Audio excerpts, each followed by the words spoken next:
Train চলছে Jamuna rail সেতুর উপর দিয়ে। টাঙ্গাইল আর সিরাজগঞ্জকে বিভক্তকারী যমুনা নদীকে যুক্ত করেছে এই সেতু। ৪.৮ কিলোমিটার দীর্ঘ এই সেতু দেশের সবচেয়ে বড় একক রেলওয়ে সেতু।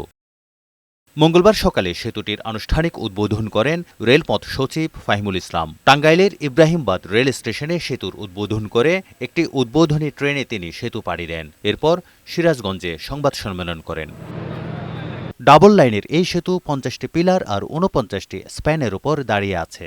১২০ কিলোমিটার গতিতে দৈনিক প্রায় ৯০টি ট্রেন চলতে পারবে এই সেতুর উপর দিয়ে। সেতু পাড়ি দেবে মাত্র ৩ মিনিটে। সেতুটি চালুর ফলে ঢাকার সাথে উত্তরবঙ্গের যোগাযোগ আরও সহজ হল, নতুন দিগন্ত উন্মোচন হল ব্যবসা বাণিজ্যের। ১৯৯৮ সালে যমুনা বহুমুখী সেতু চালু হয়, যেটি দিয়ে ট্রেন ও গাড়ি চলাচল করে। তবে উদ্বোধনের ১০ বছরের মাথায় ২০০৮ সালে ফাটল ধরে সেতুটির। এরপর থেকে ১০ কিলোমিটার গতিতে ট্রেন পার হতে সময় লাগে অন্তত ৩০ মিনিট।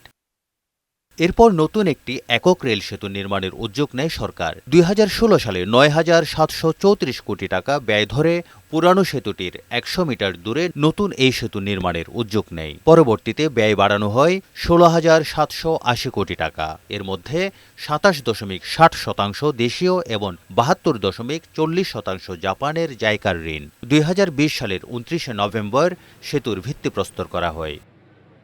তারেক শিকদার, বৈশাখী সংবাদ।